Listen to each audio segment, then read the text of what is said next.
What we're going to look at is how we would assess a person's applied capability.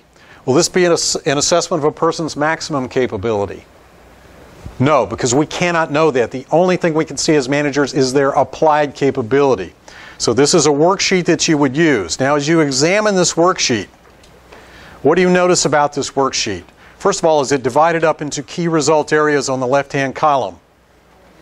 Does it talk about the tasks and activities associated with this role? Yes. As a matter of fact, does this look like some document that you may already have, maybe in a 3-ring binder up on a shelf somewhere, no one's looked at it for 5 years, and it's called a job what? It's a job description or a role description. Again, I truly wish this was something more elegant that I could sell to you, but it's not. You've already got this stuff. The problem with your role descriptions is while they do a good job of describing your tasks and activities, they do a relatively poor job of identifying the level of work. To make this an effective assessment tool, the first thing we have to do is identify the level of work in each of the key result areas in this role. Now, let me tell you about this company. FBO, fixed-based operator on an executive airport. They fuel corporate aircraft. They sell maintenance to corporate aircraft. They specify and install avionics to this corporate aircraft. They do inspections, annual inspections, 1,000-hour inspections. Heck, they want to handle all the ground services as well, hotels, catering. They want to be seen as your single source supplier to your corporate aircraft. In fact, that's their vision statement, that's their mission statement, single source supplier to your corporate aircraft. That's the organization. This particular role was for a customer service manager. And as customer service manager, we're going to call him Jim. Now, Jim had been promoted to this role as customer service manager, but let me tell you about Jim. Jim had worked for the company for about 8 years. He always showed up early and he always stayed late. When he showed up, he wore a snappy company uniform with his belt actually around his waist. Whenever he put his cap on, he put it on straight. Jim knew the company fight song and made the best potato salad you ever tasted at the company picnic, so we promoted him to customer service manager. Within 48 hours, Jim went brain dead. I personally watched him turn a corner. He turned 1,000 times before and walked smack into a wall. We had him drug tested. Now, he turned up clean, but he became the subject of a one-on-one between me and the CEO. I said, I want to see what mistakes we may have made, what managerial mistakes we may have made in this internal promotion. I want to see his role description. I want to identify the level of work inside this role description to see what managerial mistake we may have made. So this is the same process that you would use. You take your role descriptions, divide it into key result areas, identifying the tasks and activities associated with each key result area, but first we have to identify the level of work. My first question's in the key result area of scheduling. I said, where's Jim's schedule for his team for the next week? Posted in the lunchroom. 2 weeks out. Posted in the lunchroom. 3 weeks out. Well, it's not posted in the lunchroom, but it exists. It's on his desk. He's working on it. 4 weeks out. Well, you must not understand, Tom. It exists. It's on his desk. He's got to figure out who needs vacation, sick time, and all that stuff. I said, good, I understand. 5 weeks out. So we don't schedule 5 weeks out. So you tell me how many weeks associated with this key result area of scheduling. 4. 1 month. What level of work would this be? Stratum 1 level of work. Next key result area is recruiting.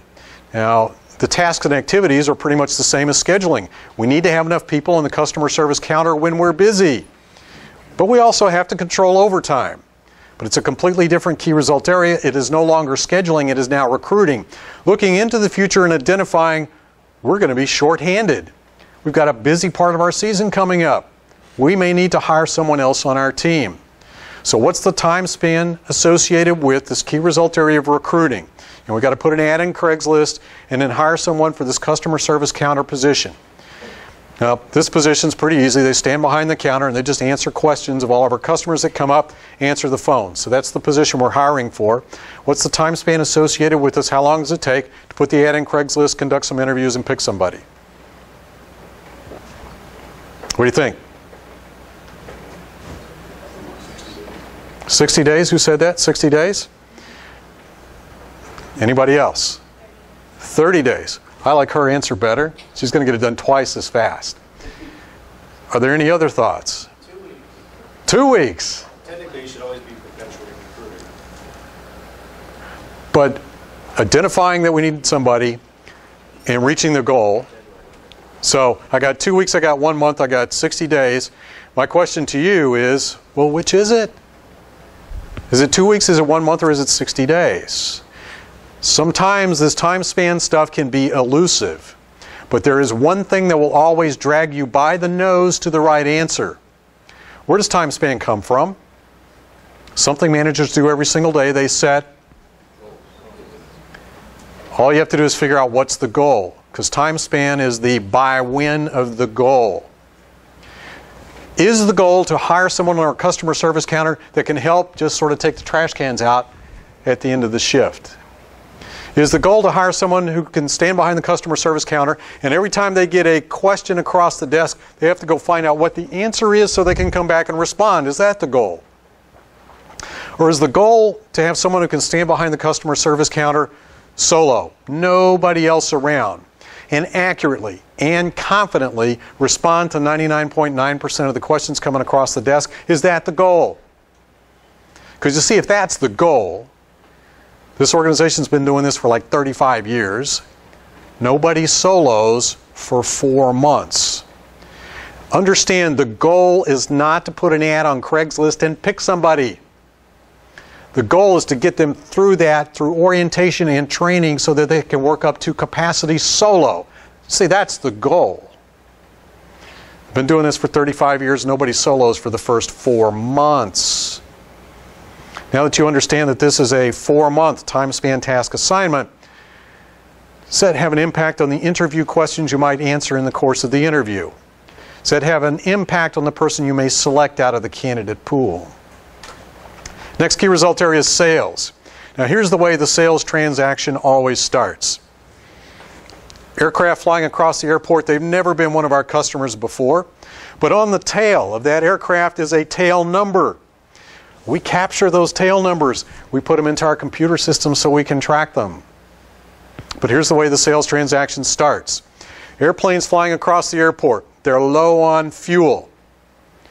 Pilot gets on the radio, calls down to the customer service counter. He's always got this one question, and it's always the same question. And the question is, what's your price? Because if he doesn't like the price, what's he going to do? He's going to go to the next airport, because see, low on fuel is a relative thing with an airplane. He's still got plenty of fuel to go wherever he needs to go. So, what's the time span associated with this key result area of sales? What do you think?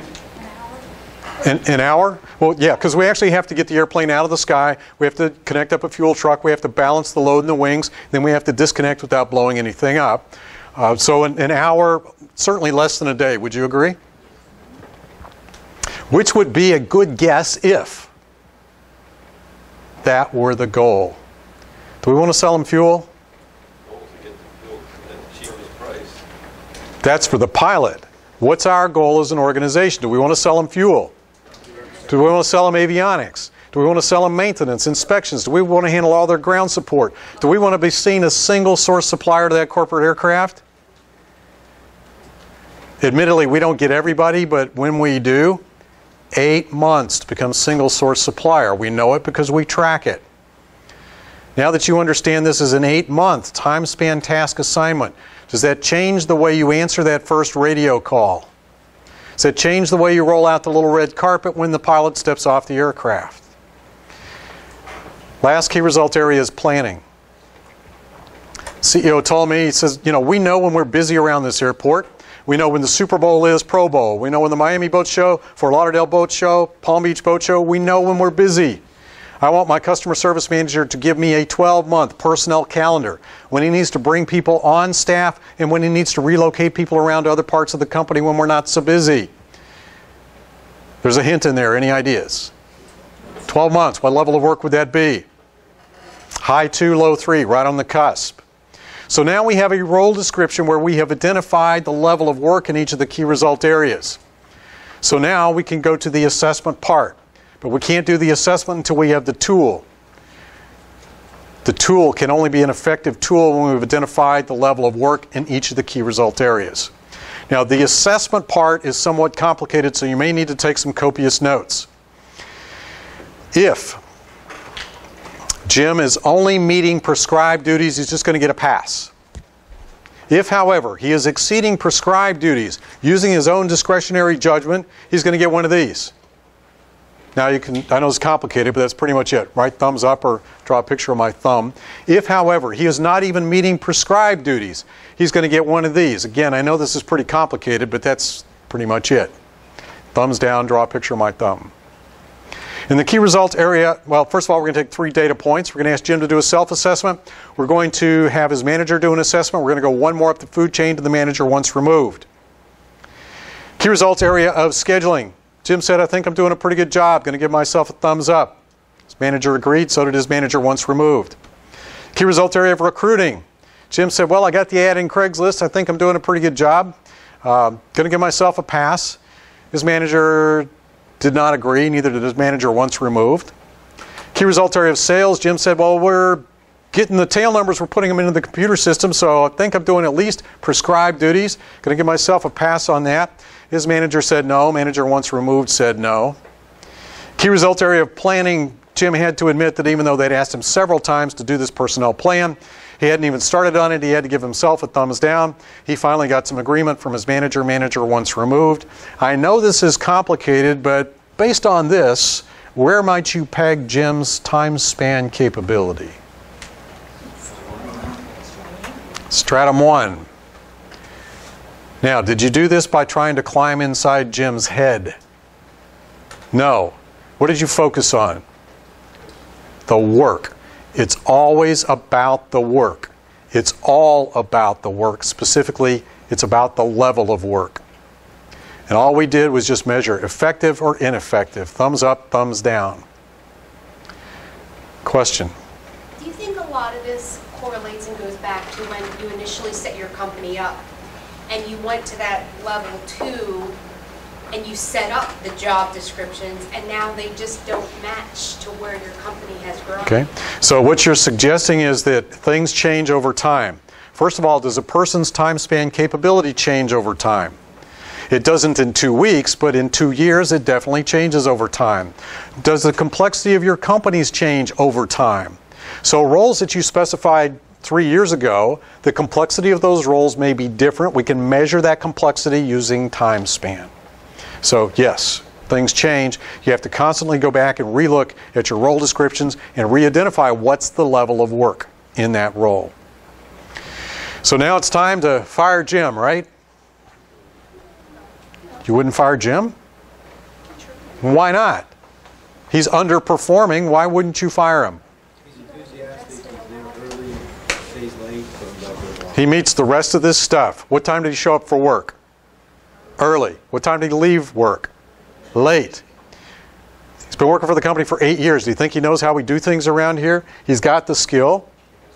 Wears a snappy company uniform. Knows the company fight song. Interest and passion. Reasonable behavior. He's got the habits. The only thing that he's underperforming on is this capability stuff. I asked you 3 questions before. I'm going to change it to a 4th question. But I'll start with question number 1. Is it within your authority as a manager to determine what tasks need to be completed? Is it within your authority as a manager to determine a reasonable amount of time to complete those tasks in? Is it also within your authority as a manager to evaluate the effectiveness of the people you've assigned to complete those tasks? Is it within your authority as a manager to tell Jim that he's a 1? Absolutely not. I spent a day with Elliot's widow, Catherine Kaysen. If there's anything she admonished me on, because as you look at this stuff, this is incredibly powerful stuff and can be abused. One of the things she admonished me on is, while it is within your authority to determine what needs to be done a reasonable amount of time and to evaluate the effectiveness of people, it is specifically not within your authority to tell Jim that he's a 1. Why? Why is it not within your authority to tell Jim that he's a 1? What? He's going to feel like a loser. In fact, his response is liable to be something like, why else? So you're going to demotivate him by doing that.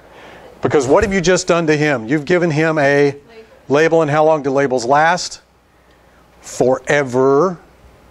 And what you've basically told him is that you're not playing down here, you're playing up here. Whenever you play up here, you're going to get in trouble. You're going to get in trouble with labor laws, EEOC, all kinds of stuff. You play by here and play about the work, the level of work. You will always be on safe ground. Remember, it's all about the work. So now you know how you might reassign Jim to a time span task assignment that he will be successful in, calibrating the level of work at a 4-week time span task assignment. If you want to stretch him, you may give him a 5-week time span task assignment. If you want to really stretch him, you might give him a 6-week time span task assignment, but not 6 months, because he'll go brain dead on you again.